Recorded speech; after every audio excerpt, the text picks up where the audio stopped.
Parliament ఎన్నికల తర్వాత కాంగ్రెస్ హామీలకు మంగళం పాడడం ఖాయమన్నారు హరీష్ రావు. అందులో భాగంగా ఇప్పటి నుంచే కుట్రలు చేస్తున్నారని విమర్శించారు. వరి ధాన్యం బోనస్ జీవోను వెంటనే ఇవ్వాలని డిమాండ్ చేశారు. కాంగ్రెస్ పాలనను ప్రజలంతా అర్థం చేసుకుంటున్నారన్న ఆయన ఈ ఎన్నికల్లో అస్సాం పార్టీకి కర్రు కాల్చి వాతలు పెట్టడం ఖాయమని హెచ్చరించారు. మెదక్ అసెంబ్లీ నియోజకవర్గం బీఆర్ఎస్ ముఖ్య నేతలతో నిర్వహించిన సమావేశంలో హరీష్ రావు పాల్గొన్నారు. మేము రాగానే 500 బోనస్ ఇచ్చి వడ్లు కొంటా అన్నావు. మనం కొన్నావా వానకాలంలో కొనలే. ఇప్పుడు యాసంగి వడ్లు వస్తాయి. రేపు మళ్ళీ పార్లమెంట్ ఎలక్షన్ కోడ్ వస్తుంది.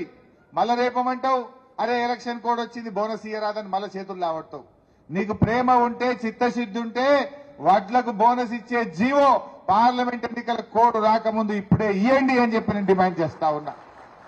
పార్లమెంట్ ఎన్నికల లోపు వడ్ల బోనస్ మీద జీవో ఇయ్యి, ఈ నెల 4000 పెన్షన్ ఇయ్యి, ఇప్పుడే 2 లక్షల రూపాయల రుణమాఫీ నువ్వు ఇచ్చిన మాట ప్రకారంగా డిసెంబర్ 9కి ఇస్తా అన్నావు. కనీసం ఇప్పుడైనా ఇవ్వమని చెప్పి నేను అడుగుతా ఉన్నా. ప్రజలకు ఏం కావాలి?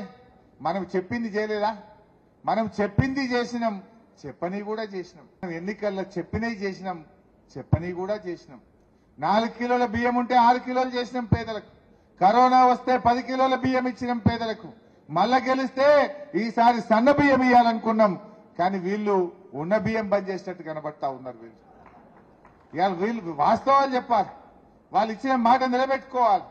కానీ ఇవాళ ఇవన్నీ కూడా గమనిస్తే ఏం కనబడుతుందంటే కాంగ్రెస్ వాళ్ళది ఇట్లా చెప్పి చెప్పి చెప్పి మెల్లగా పార్లమెంట్ ఓట్లు కాగానే అయ్యో మేము లంకె బిందెలు ఉన్నాయి అనుకున్నాం కానీ ఈడ ఖాళీ బిందెలు ఉన్నాయి, ఇక మాత్రం కాదని చేతులు లావట్టేట్టున్నారు వీళ్ళు. అర్థం అయితే లేదా గాయంత మనకు?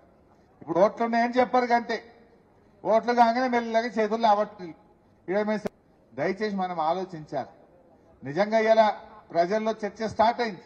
నీ 100 రోజులు ఎప్పటిలోగా అవుతుంది? మార్చి 17వ తారీఖు వరకు 100 రోజులు అవుతున్నది. ఏప్రిల్ మొదటి వారంలో ఓట్లు ఉంటాయి. మార్చి 17 లోపు నువ్వు 2 లక్షల రుణమాఫీ, 2500 బోనస్, 4000 పెన్షన్ ఇస్తేనే ఏప్రిల్లో ఓట్లు వేస్తారు. ఇయ్యలేదనుకో ఇదే ప్రజలు మళ్ళా కర్రు కాల్చి కాంగ్రెస్ పార్టీకి వాత పెట్టేది ఖాయం. 100 డెడ్ లైన్, 50 రోజులు ఇయ్యద్దని రూల్ ఉంది ఏమన్నా? 40 రోజులకు ఇయ్యద్దని వాళ్ళని ఆపుతుర్రా అయింది నిన్ను? రేవంత్ రెడ్డి ఇంకా 100 నిండలే వద్దని నిన్ను వాళ్ళు ఆగబడుతుర్రా? ఇప్పుడు 100 ఈజ్ యువర్ డెడ్ లైన్.